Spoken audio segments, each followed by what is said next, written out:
signal that builders are generally pretty optimistic about sales trends. Well, on Wednesday, the U.S. Federal Reserve will release its monthly notes, which tend to be rather coy. But a key part to look for is whether it changes its outlook on interest rates. Michael Conway, CEO of Conway Wealth Group at Summit Financial, joins us now. Michael, welcome to Rise Xchange, and thank you. Thank you for having me. You know, we talked just a whole bunch about oil for a moment, so let me start with that. Why now will the price of oil dropping all of a sudden rattle the markets the way they have been? Well, think about it. So many businesses and economies really rely on the price of oil. You mentioned earlier the price of oil is now just about at its 5-year low. Yeah. And we think back to what happened in 2008. Oil had risen up to 120, actually over 130 a barrel, I believe, and then dropped all the way down to about $38 a barrel. So the numbers you were talking about a moment ago are significant, where we are here close to the mid-50 range. But won't this possibly help top-line earnings for companies as consumers maybe spend more money? I think that's the good news. That's the good news part of the story, right? So as the middle class in particular has more money in their wallet here over the holiday season and going into next year, that is the good part of the story. And the other good news is that it's not necessarily all about the global economy, isn't it? That the U.S. is producing so much of its own oil now. That's what we keep hearing, at least, that has helped drive down prices, and that's what's keeping prices low when OPEC in the past maybe had some room to cut capacity. Yeah. Any truth to that? I think there is truth to that, and then we see the fight of the bigwigs here now between what OPEC is doing and what we're doing here with our domestic production.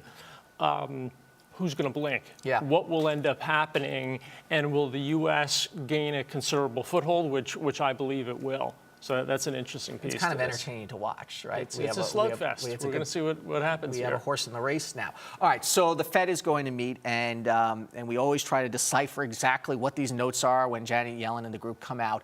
What do you think they're going to say on Wednesday, and is it going to look different than what they said last time? So what's the term you used before? Coy.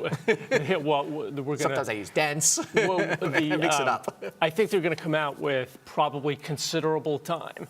Right? Okay. So they want to raise rates, and they're talking about middle of next year, but a lot of it is data dependent. What happened? We don't see wage pressure.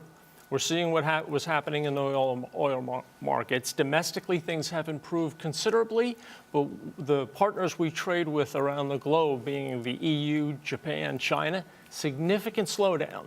So how will that affect us here, and what will that do in turn to the Fed's decision? And I guess they're going to say we really don't see any signs of inflation.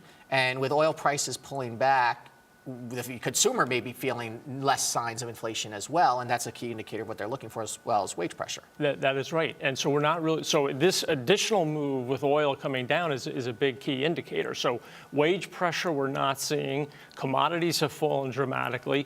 So we have commodities falling.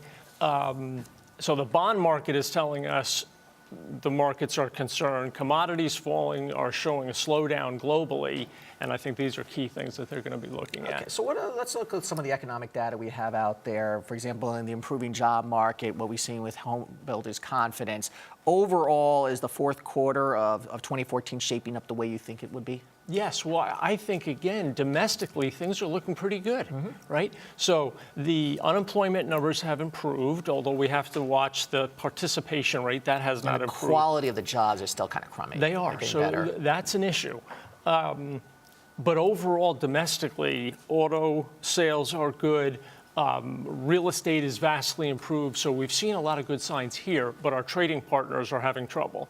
So we'll see what that does to us going into the beginning of next year. But domestically, things are looking up. And I don't want to put you on the spot, but with the change in Washington at all, what does that mean for the markets and for the markets generally? Same thing as it did last year and the year before, and probably next year and the year after. What happens in Washington probably won't have much of an effect.